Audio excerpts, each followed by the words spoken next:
So I think this is our welcome everybody to our third DAP meeting, right? I think November. Today our item is the Ellsworth Place. Well, you guys can all sit down. Take chairs. At the table. There's no rules about who sits where. Especially if anyone's going to be talking, just sit at the table so the microphone can pick you up and the people on Teams can hear. So yeah, please. Yes, please. Okay. So welcome. For those who haven't met me yet, my name is Laura Margulies. I'm the planner in County Silver Spring. I'm just going to have actually the members of the DAP, and then we'll let the team members introduce themselves. Let's do the folks in the room first for the DAP, and then the folks on Teams. So in the room, Bill Bonstra. I'm a DAP member. I'm an architect, 40 years.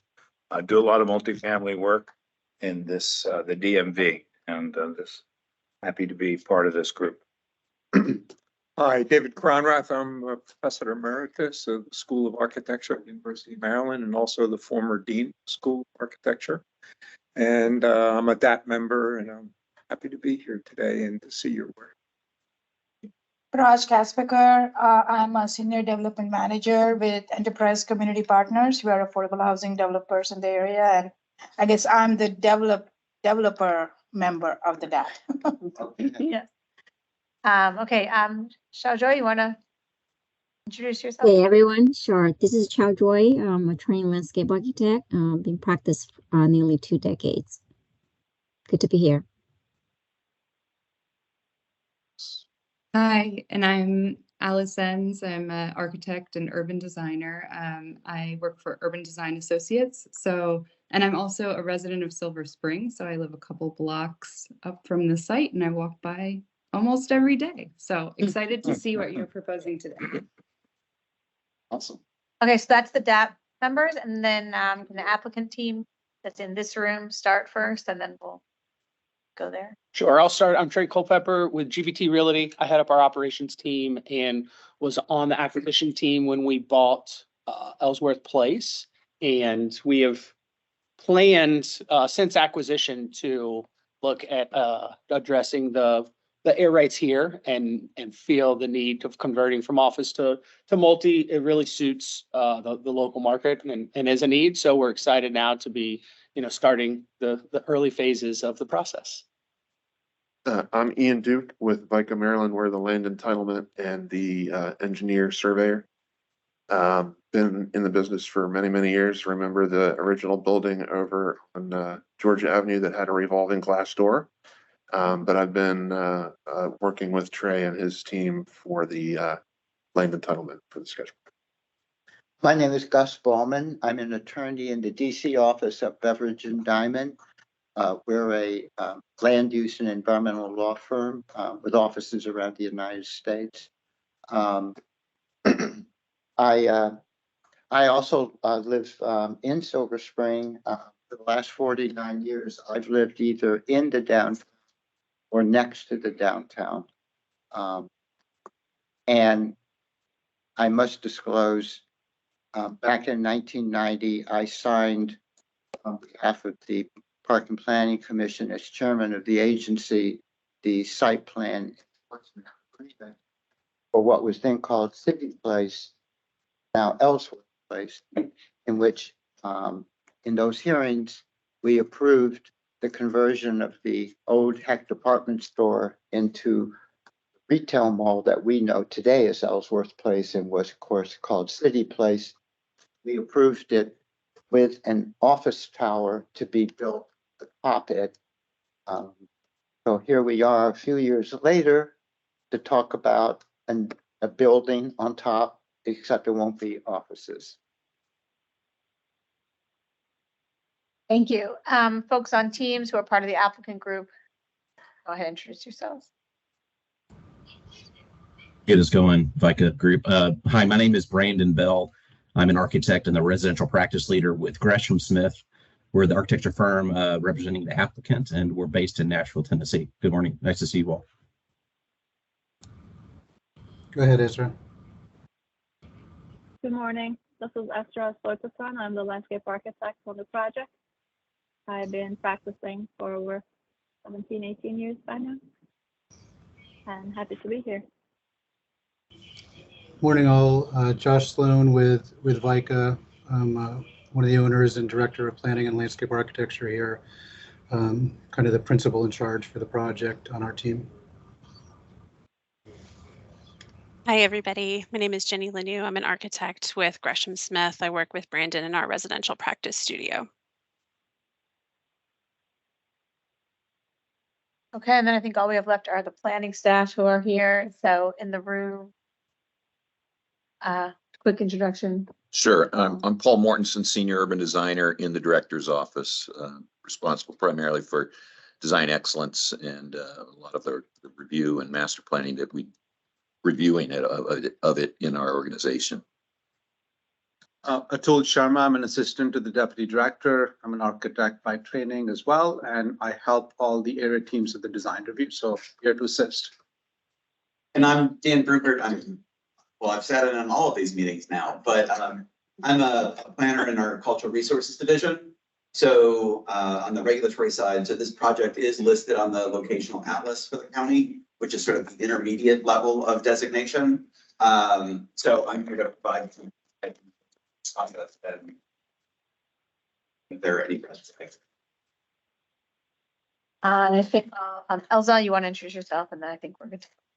Sure. Hi, everybody. Elza Heisel McCoy, Chief Downham County Planning, architect and urban designer by training. Good to see you all. Great. Okay, so now thank you, everybody, and just go straight to the applicant for your presentation. I'm going to try and keep you guys to 15 minutes or so, which is what we for at the DAP, so we have some time for adequate, discussion. Took up some time introducing, but what happens the first time somebody shows up? Hey, do you want to bring up the presentation? Sure.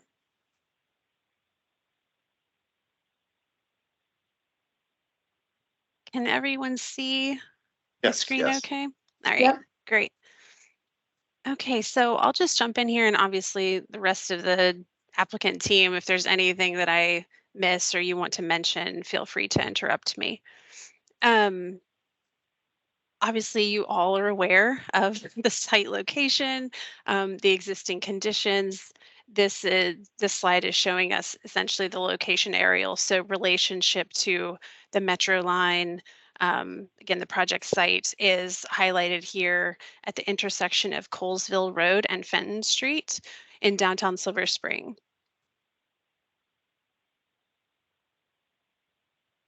This is a closer view of the site plan, 2-block radius. Again, we've rotated north here a bit to get it a little more regular on the sheet, but you can see the highlighted portion.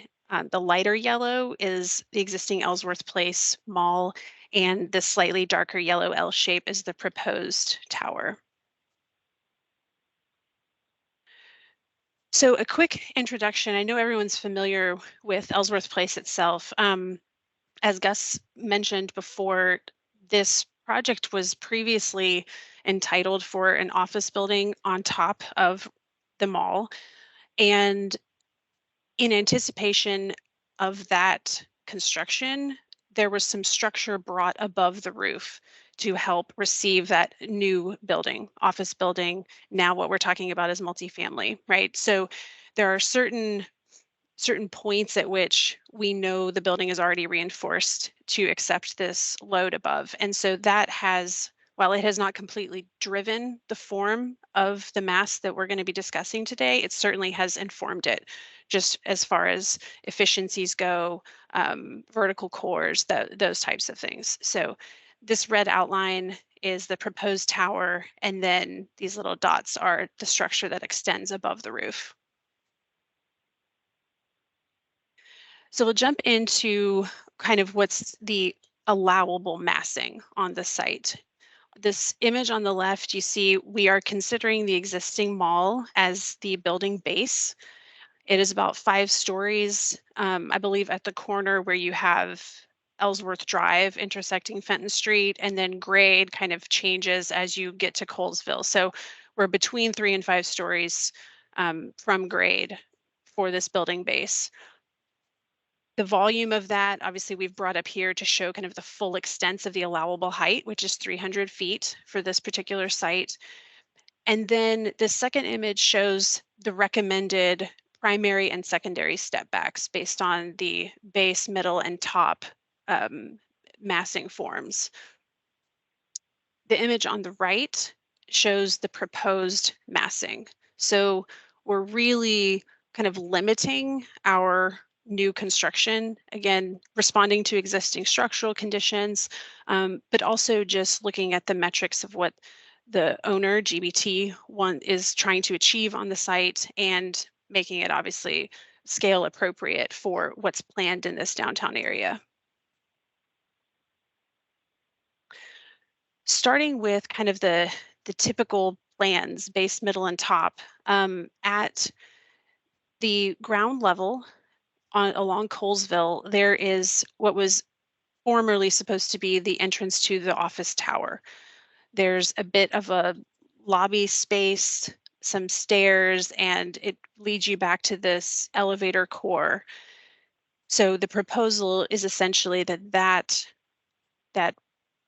former office entry, what was intended to be the office entry, now it becomes the residential entry.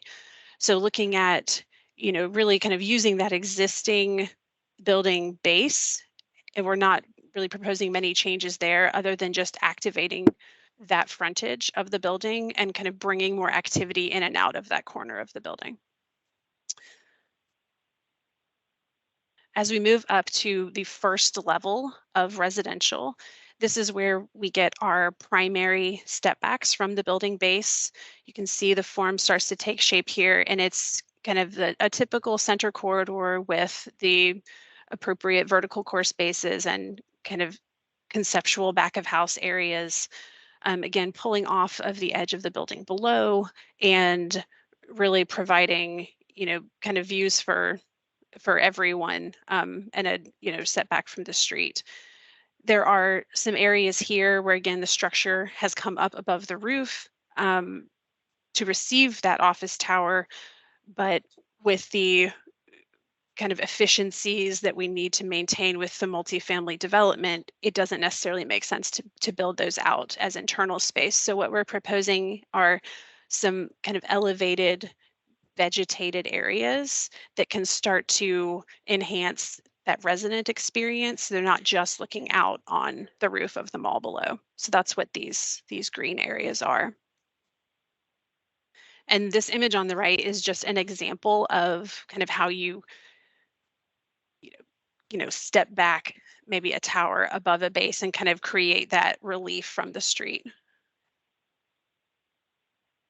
We then have a secondary step back higher up in the building. Again, we are over that limit where I know the design guidelines recommend a secondary step back. So there's a portion of the building here that becomes terraces essentially for the units that front that space. So those residents get a bit of an enhanced experience and an outdoor condition and living space, if you will, that some of the other residents won't necessarily get, but it kind of creates that special moment. And then we are stepping back essentially to a more L-shaped building like you might typically see in residential. And these are a couple examples of that relief. And then the top floor is proposed to be all amenity space. Indoor amenity is in this kind of reddish pink color, and then the outdoor amenity decks are in the green. And there would be there's proposed to be a pool on the south side of the building. Again, views directly to DC and just kind of creating an elevated experience for the amenity package for the residents. So when we take a look at the step backs themselves, this just shows kind of the edge of building, minimum required step back, and then how we are complying with those requirements. And secondary step back from the middle, and then there's an additional step back at that amenity level to create those spaces, those outdoor decks. This is a three-dimensional view of those diagrams. Again, just showing the yellow is primary step back and then secondary step backs for residential, and then again that additional step back for the amenity area. Massing in the existing context here, and then an overlay of the allowable heights, allowable building heights. So you can see ours is within the 300-foot allowable, and that is what we are proposing for the sketch plan. And obviously the surrounding sites are at 260 or 300. It starts to step back as you move farther away from the site. And these are some context images showing our massing overlaid with some existing photos of the site. This is looking towards the new project from Colesville Road. This is from Fenton Street. And this one is from the intersection of Colesville and Fenton. And then this is along Fenton, closer to Ellsworth Drive. So you start to see that relationship as you move around the site. A couple of diagrammatic sections showing step backs, relationships of the amenity spaces, and the existing buildings are here in gray.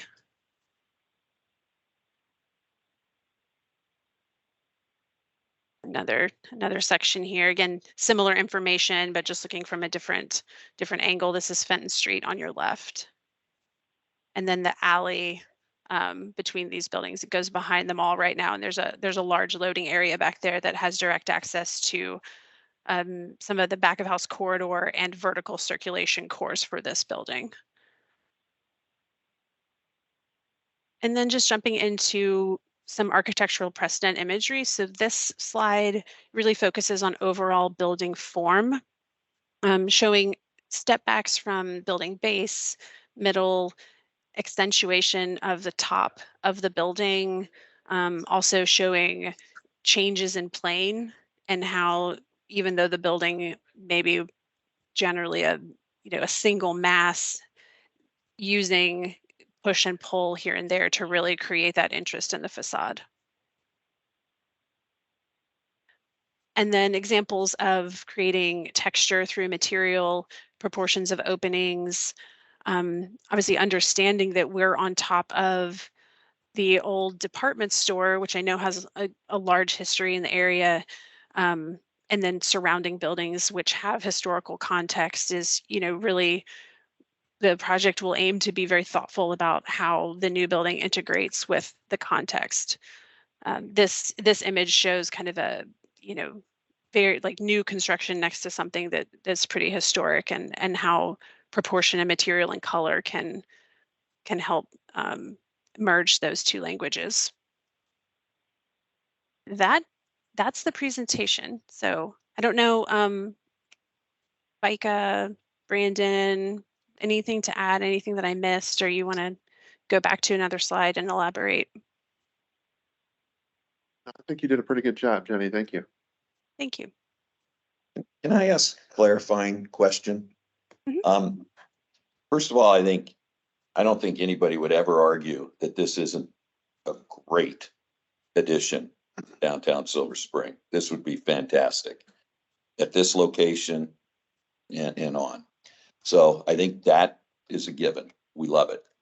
I think that you also have addressed your step backs and base, middle, top. You've talked about all of that. What I haven't heard at all yet is you are showing essentially an L-shaped building on a roof of an existing building, but I have no idea why it's an L shape. I have no idea why it's located where you've located it. And I guess I don't understand what the overall concept of the design of mass building is about, except for the step backs. I get that, but that's kind of a minor issue in relation. Why is the building located where it's located? And I know there's structural things, but can you go into it a little bit more of why you've chosen the form that you've chosen and the location that you've chosen? I'd be happy, Jenny, you want me to jump onto that? Sure. Do you mind jumping to the slide that shows Sure. the structural? Yes. Yep. There you go. I'm sorry, I don't know the name of that comment, the commenter there. we started out, so we were restricted in some respects on how the form could address the base. And as Jenny mentioned here, there is a limited amount of structure that is designed to receive what was going to be an office tower. And all those little, they may be hard to see on the screen, but all the dots that you see on the roof of Ellsworth Place, those are column stubs that are steel column stubs that do exist above the roof line. So we knew that, just for practicality, where obviously this is an occupied mall, we're not able to, fish new columns into or redesign the structural system of the existing building. We were limited in some capacity on where we could place a mass for what we were proposing as a residential tower. So obviously in the residential practice, that world, that mass is a narrower bar or L or U or T than an office building. A typical residential core or a chassis, if you will, we want it to be 65 to 75 feet deep. And as you can see, typically a bar is the most efficient and the kind of the best unit design and view opportunities. But to utilize the space that we had and the column structure we had, we proposed essentially a T. It's not really it's an L, but it's truly a T to some respect on some floors. And that creates different types of units. It assembles it, efficiently around a core.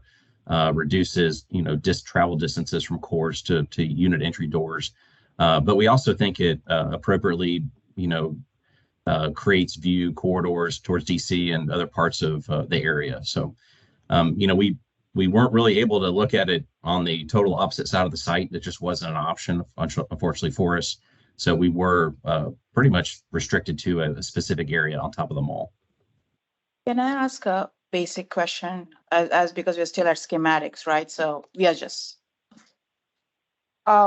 when you guys acquired the place, and I get it that it was when was this built, by the way? Second The mall. section. So the first section is the old Heck department store that's built in the 40s. Yeah, And then the second edition was built in the 90s. 90s. Yeah. Okay. So when you guys bought it, I mean, whatever your thinking was, what you're going to do with it in 18, right? Does anything in anywhere in this world like prevents us from demolishing the whole thing and redoing that whole thing? As in historically, or like, was there anything in place that Dan can. prevents The us historic from? part is the hex. Yeah, I mean, so this is all in the Silver Springs CBD Historic District. Right. So everything would need anything that you do will need we'll need to evaluate whether or not it needs a historic area work permit. But as far as demolishing the 1991 piece, we're not going to stand in the way of that. Okay. We would certainly recommend that the Historic Preservation Commission approve that. What goes in its place, and it becomes the larger question. Okay. And just from what's existing there today, we're about 95% on the retail front. Mhm. And a lot of our tenants, a lot of the tenants in the 1990 building came in about 2015. And so we're looking at 20 to 30 years of term with options on a lot of those junior anchor tenants or discount retailers. So we'd be restricted from doing anything with the space with all the existing leases for quite some time. Okay. But demolition could mean just facade modifications. Me could be that. Right, I don't know if- Getting to what, and which you answered.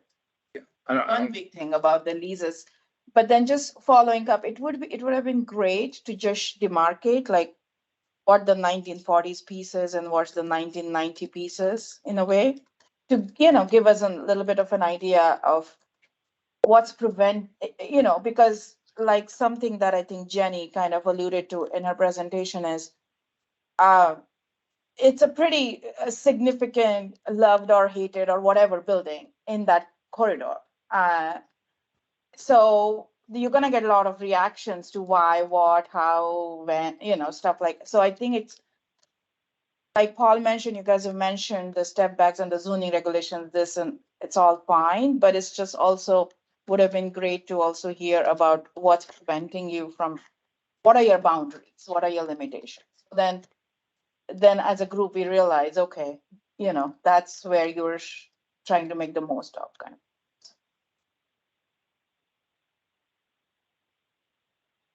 But yes, Bill. So we understand that, the historic area is along the pedestrian and the corner, right? That It is. And that we're not coming close to that side, but because of its location in the historic district, anything is gonna be reviewed by historic. Is that right? The whole block. I think the box is important to point out. That Yeah. Yeah. It's this line here delineates. Yeah, that's everything very here south important. is the old tech department store. And this was the new ad in the 90s.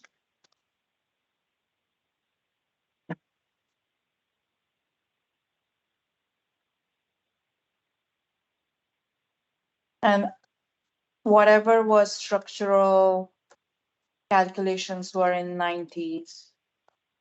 We are how many years away from that now? Are you guys going to do any, I mean, how does that analysis work where you are now proposing this tower? So the prior owner, Petrie Richardson, enhanced when a lot of the tenancy changed in 2015. Petrie Richardson spent about $4 or $5 million in upgrading the structural reinforcements of the interior of the building to bring everything up to code so that there was the opportunity to put a transfer slab on top of the existing columns and build. And then we've gone back behind and reviewed soil compactions and checked their work to ensure that structurally the building can support a tower on top. The office tower was how large, how tall? Similar Same height. height? Okay. Yep. So you've got 60% reduction in live load, residential building over an office building, right? So you have lots of flexibility in structure, right? You can put a podium there and any day of the week and a building on top of it, right? Without doing too much work to the structure. Correct. Yep. Where the columns are, right? Yeah. That's our only limitation related to, where it can go on top of the building. So the building was thicker and L-shaped, not T-shaped, but L-shaped. Correct. So Original it had plans. facing on Colesville and facing on the alley. Yeah. And I think you could see like the big entry was there, Colesville and Fenton, like whatever Yeah. that facade, that's what they thought, like the main entry to the office would. That notch. Notch. Oh, that was the office building entry. No, I mean, look at the I columns. thought I'm- the office building entry is on the corner of the alley and Colesville. Know what they're proposing. I'm saying if you No, look at. I think it, The old The old one. Oh, Yeah. what's it? Yeah, that- Oh, sorry, I told Yeah. you. niche It sort of looked like a elevation there was movie theater. entrance to the office. It is. Okay, It's got a lot of That makes- double doors, to me mean blowout, right? okay, I totally missed. So, Yeah. so that's where the entry was. As a lobby or as a space, outdoor space? A lobby. So the office building was built to the face of the, I see. Yes. Okay.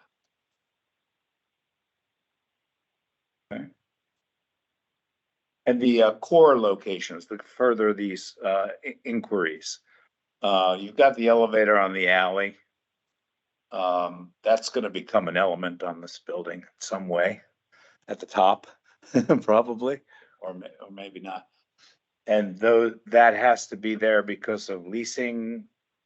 And the existing, the elevator cores are already built out inside the back of house space behind Ellsworth. So since this was planned from the beginning to have the office tower up top, that was those bays or the cores were already poured for the elevator shafts when this was built in the 90s.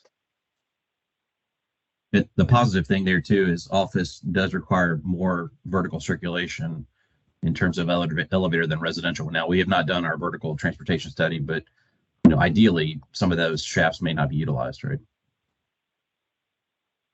Yep, good point, Brandon. Typically reduce it. So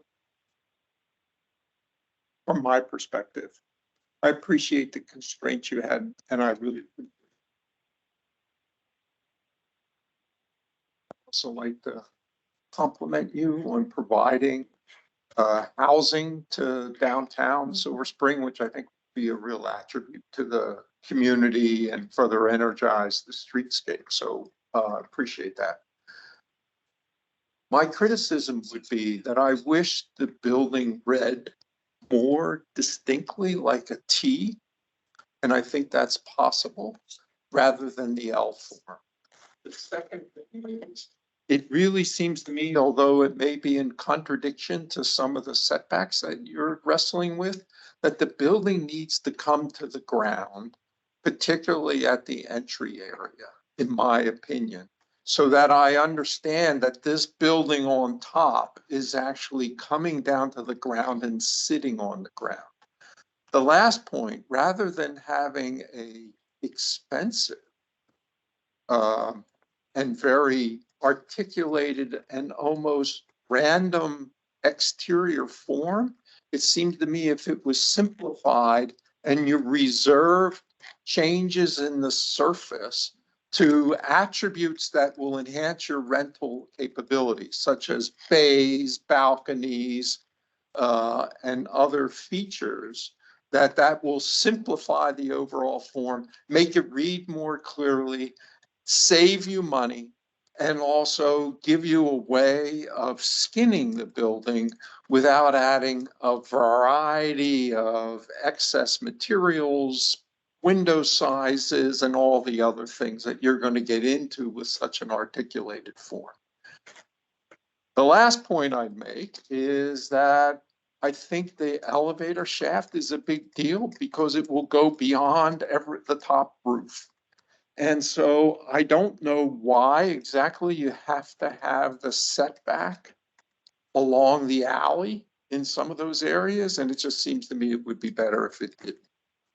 So those are my suggestions. Simplify, bring the building down to the ground, particularly where you're planning to have the entry. I just think it reads well. I know that may be in opposition to some of the general guidelines, but I think an argument could be made that it enhances everything, including how this new thing is going to come to the ground, enhance the street, and provide something that's separate and distinct from, I know you're the owner, but not a very nice facade for the rest of the 1990s building. In fact, well, I'll just say it's not. All the precedents that you showed show that.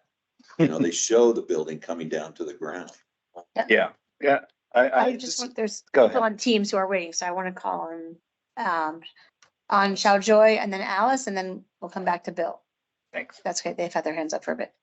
Xiao Right. Joy, you're first. Thank you. Sure. I have 3 comments. I know that we focus on the tower quite a bit.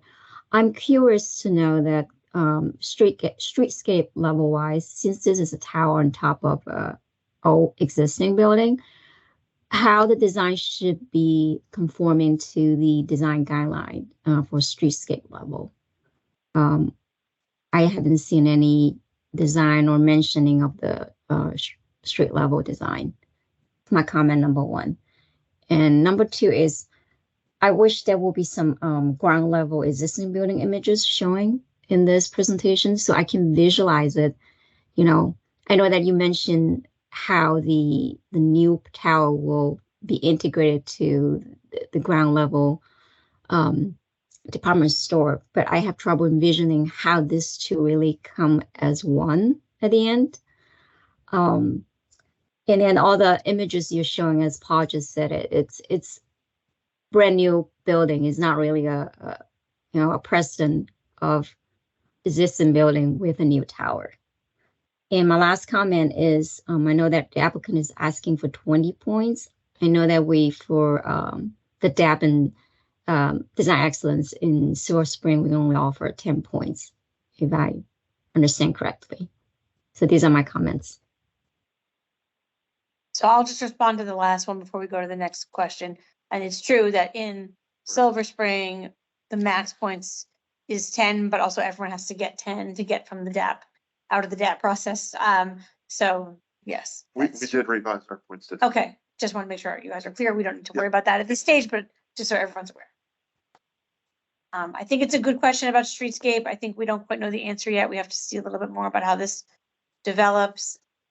This is a very unusual case because of but yet I think we have to see how what happens with the base as we move forward through the design review process. That's as best as we can answer at the moment. But it's a great question, John Joy, and we were talking about that ourselves. Alice, offer your comments. All right. Well, thank you everyone for a very clear presentation to sort of understand the building and the massing. And it's exciting to see the residential going on top of the mall. I think that's a great fit for downtown Silver Spring. I think some of my comments echo what we've heard already, but I just wanted to reiterate because I think it's a really important one. David's comment about grounding the building. How does that interact? How does the old and the new interact? And what is that moment of entry and how can we improve the streetscape and that condition there on Colesville so you really sort of celebrate that entrance and you see some of that architectural language coming down to the street. And you know, the facade there is not the most beautiful. And so how I like some of the precedents that were there that show, you know, the canopy and the entry, but I think also thinking about the actual facade of the existing building and how that mass can come down to the ground is a really great opportunity to enhance the Colesville streetscape there. And then the other piece sort of about how the massing is interacting with the chamfered corner. You can't really see it in the view because of the, you know, the curved signage. But when you're looking at the corner of Colesville and Fenton, having that real, you see it here in the plan, the dash of that corner mass, huge mass sort of coming into the recessed ground plane. Like we have the step back from where you guys are being very religious about the step backs from the planes that are at the street facade, but then we're not stepping back from that chamfered corner. So the massing interaction there, once you get past the signage, I don't know if we can go to that 3D view. Like you can't quite. Yeah, it's this one. Yes, that one there. So like here it's very deceptive because you have that, you know, the big sign sort of in front of it. But once you walk through that sign, the interaction of that recessed corner and that corner of the tower just sort of crashing down onto it. I think looking at, to David's point about whether it's a T or how that studying the end of the building there and how it interacts with what's happening on the ground plane. I think that piece still needs to be resolved and really consider how that's working together. And you know, it's a tough thing because it really is a big signage banner in front of the building that you're tying into. So I think this will be a tricky piece to really resolve. So I'd like to, if you could spend a little bit more time on that, that would be great. And I think so as a pinch point in the corner, and then just sort of the ground floor plane and how much can happen to the existing building. And I think this view, you see it there, like you really just want that tower to come out to Colesville on the ground plane. And there's all the signs there, but how do you create residential entrance in the midst of what is sort of that mall? There's this stretch of kind of dead mall there. So on Colesville. So that's it. Those are my comments. Thank you. Bill, back to you. Yes, thank you. I agree with what's been said about a residential project in the middle of Silver Spring. Super idea. I'm hearing that you actually have a lot of existing conditions that are quite beneficial to you. You have existing columns, you have some things in place already. I think that probably gives you an opportunity to spend some money, as David said, in other areas if you keep the building simple. And I share Alice's point about doing something to the existing facades. The biggest thing for me is the building coming to the ground. And I think if I were doing this building without any columns existing, I would have an L shape along Colesville and Fenton, right? I mean, that I always say, what would I do if I had free reign. But what you have is a building that is predominantly on an alley. So that's your challenge. That's your challenge. And the alley is a dreadful facade. We know it's concrete block. And the other facades need some work also. So I agree about the tenuous corners. This is what I do for a living. So I've sketched your T, and I think David might have said it. That this could be the secondary element, but you have the main bar there, which is your efficiency of units, right? And but you have to come to the ground on Colesville. You've got to have a facade there. What you've demonstrated in your precedents seems to say you're making a lobby, you're adding a lobby to an existing building. That's what all those images look like. To me, the most compelling image that you have three-dimensionally is this one. I had to look for it because we said, where do we point our finger? We point to this one. Look at this precedent and how that building comes down. You can have other pieces that are appendages. You need a body. You need a body to the building. The appendages can help. So I think the simple diagram dealing with a bar building, unfortunately is on the alley, but you can put a lot of it, facing Fenton. But this is the one to look at. Yeah, I think you're going to have trouble with the elevator also as it gets to the top, because that's going to be a tough play. Sorry, Bill, which page was the image that you were talking about, just for us on the Pull it up. Sorry, you want to pull that up, Kate? I think I know. It's the one that grounds itself with the base. Yeah, page but 12. Page 12. I don't know. Can we go to it? Yep. Yeah. Yeah, it's that one right there. So that's the most compelling image. What, number 4? On the right. The right. On the right. What, Okay. number 5? On the right. On the far right. Yeah, which is showing a building coming to the ground, and it's showing another a piece of it, which is your T, that can in fact be elevated above a plinth. Under the setback. So that's the one I would hang my hat on in how we develop this, how you develop this project. That would be the easiest. And I don't even know about the other details, but nonetheless, but I encourage you to do some work on this, on the existing facades as well. And that's within the purvey of the sketch plan, right? The streetscape, we gotta see that. Could we go Sorry. back to the floor plate question? I just have a couple of questions in here, where you'd show the dashed. So you're obviously trying to work with structural column here. Looks like mostly it's like a 30-foot give or take.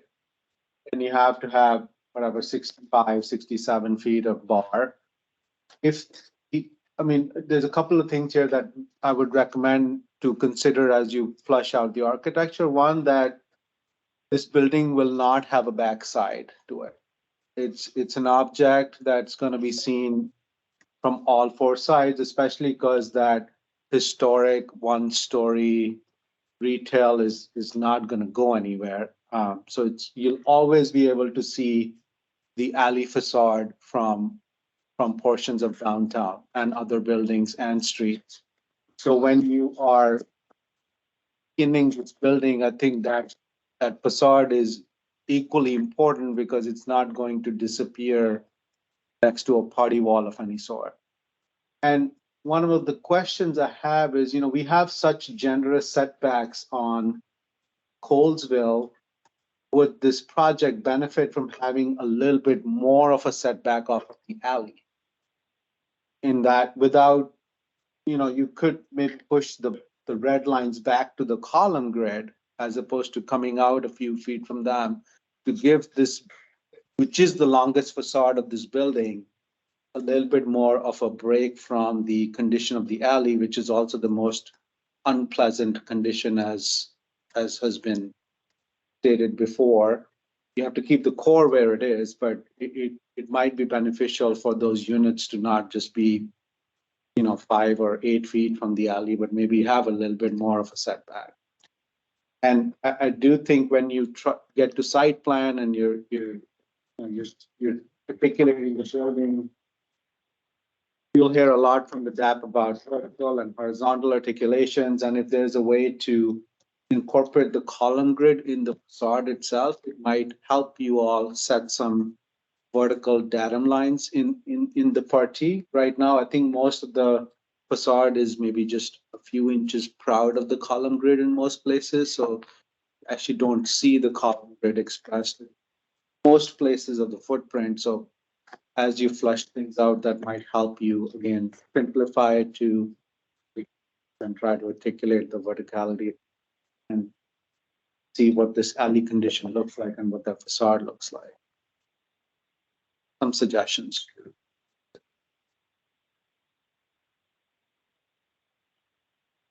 And you can tell even in the grid, there was an idea of a chamfer on the corners of the office floor plate.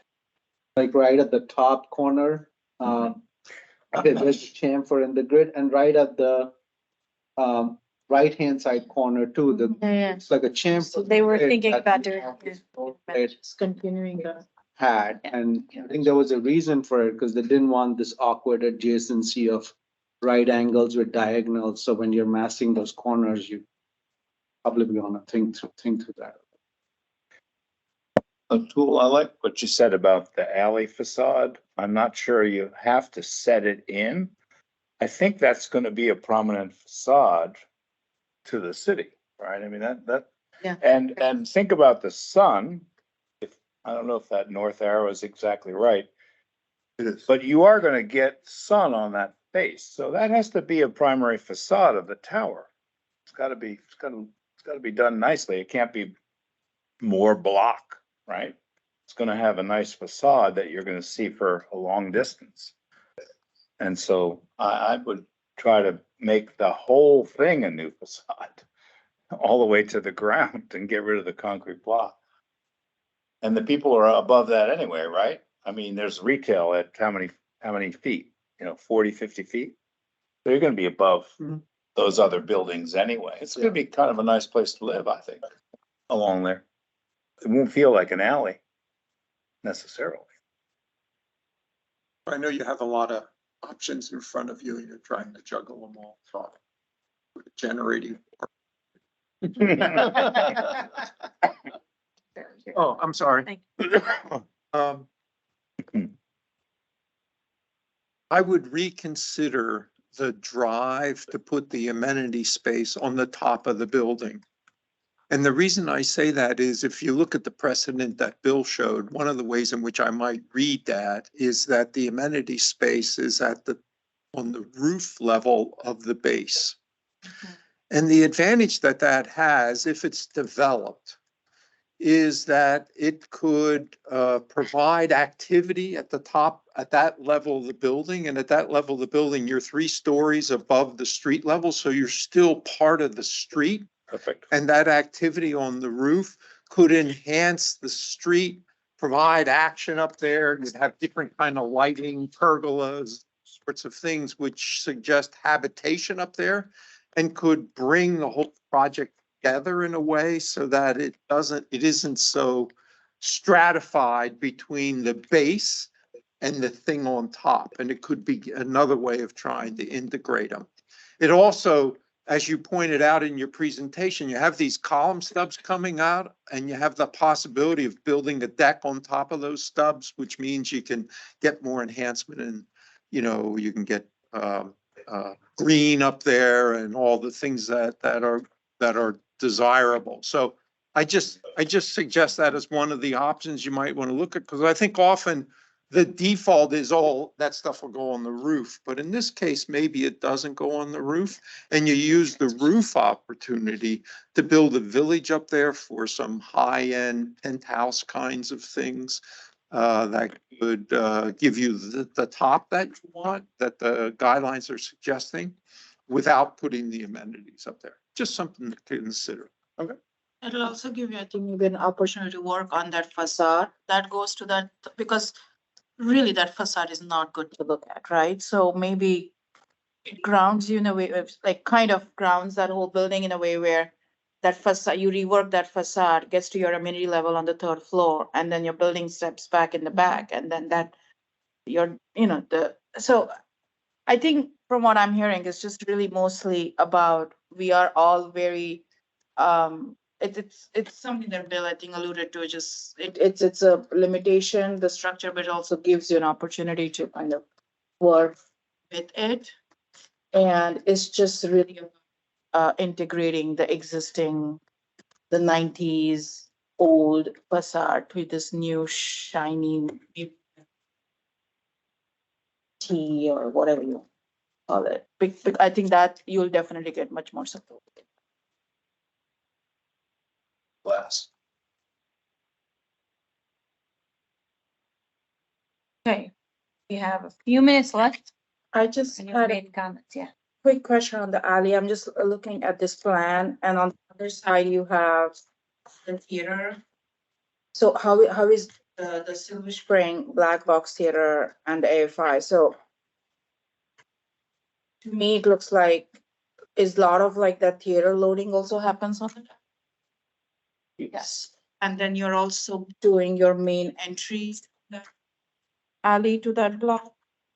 So how is that all going? Like the circulation? No, the entrance is not Or it's cold. Yeah, but I thought it wasn't there like some service, Yes, I think a service entry. service entry for, because how many units are you talking here on residential? I mean, are you gonna have your trash trucks coming? All I'm saying is just. Good question. It could get very tight and very busy, very fast, especially you have theater on this side and residential service on the other.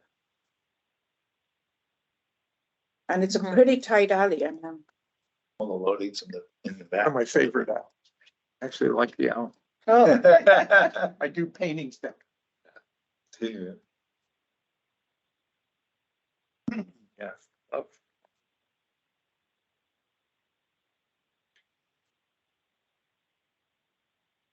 Okay, any questions so far, guys? I agree. Any, I don't know if the applicant wants to say anything else. We have, I'm gonna, maybe we have 5 minutes left of this conversation, just so the applicants are aware. Typically at the DAP, we give each item an hour. So I know we, 10 minutes of introductions at the beginning, so we could go a little bit over, but I don't want to, we've sort of set aside that time. I don't want to hold people longer. I don't know if anybody else has any sort of further comments. I think it obviously sounds from the DAP's comments so far that this team is going to come back. And so the way the process, we'll send out a meeting and also summary notes. Takes a few days to get them together, but by sometime next week, they should be posted on our website, but we'll give the team a heads up that they're ready. And then it's up to the applicant team to, resubmit whatever month you're ready. And of course, we're always happy to have more meetings with the team as necessary. Staff will reach out. We'll happy to. So. I appreciate all of the comments. Good discussion. Thank you so much. Yes, thank you. Sure. I think this was a good one. Thanks everybody for that's exciting. for coming. And it is exciting. And I think we are really excited to see this kind of residential come to that particular district. It will really change it into more of a mixed use district. And that's incredibly exciting from a future of Silver Spring perspective. Were you envisioning that we would have to come back prior to sketch plan submission? Is that what you were? That's what it sounds like. The DAP has to sort of decide about that. That's the last order of business. That would be my preference, because I think this is site planning, kind of schematic, right? I mean, they have to go through sketch. It's but sketch. We're in sketch plan now, but the question is whether you say you've given them enough comments and you'll see it again at site plan, or you want to see it before they go through sketch plan with the regulatory process. I think Well, you isn't that- certainly want to see it at sketch because some of the comments have been about massing and. There's a lot of massive comments. I agree. That's what the DAP has to decide. So. And there's some fundamental issues here that we'd probably like to see handled in some way. before going to the next step, right? So I vote for come back. So is this, Tara, is this comeback for sketch plan or pre-sketch plan? Sketch. Sketch. Okay. Yeah, I agree. Submit and we can, do the process down, review it for the data. That doesn't need to. Okay. Sir, we didn't catch that. Could you all repeat that? You can, the applicant team could go ahead and submit their application to the regulatory process for sketch plan review at the same time as coming back to the DAP during that process. That's okay. And so if the DAP is comfortable with that, I think we heard from 3 out of 5. Yeah. Yeah, Raj, comfortable? Yeah. Alice? Yes, she's nodding on the screen. We'll take that as a yes. So then, yes, you guys can proceed with your sketch plan application, but at the same time, Thank you. come back to, plan to come back to the DAP. The schedule's on the website. Yep. Don't think we're meeting in December. We're not, I think. We're not. I think we're not. We usually don't, we usually don't meet in December and August. I think, so right now we're not, I think the next scheduled meeting. I think just a couple of diagrams will be helpful also in the continued review. One being sort of the outline. I think 2 diagrams were suggested. One was the initial phasing of the mall and then the addition, so that we kind of understand, how that worked in the history of this building. And 2, it would be interesting, I think, just to see kind of what the massing was proposed for the office tower, just to see kind of what the thought was, so that, you'd have a little bit more of an understanding of kind of the structure 3-dimensionally and where you're kind of taking it from here. Just so we know what was proposed, so we can see how you move from that. That makes sense. I think it'd be helpful. Yeah, as a point of reference. Mhm. Looks like it was L-shaped Kind of. as an office building, I yes. think so. Yeah. But I think having that to see will be, I agree. would be And the helpful. T could be a lot nicer.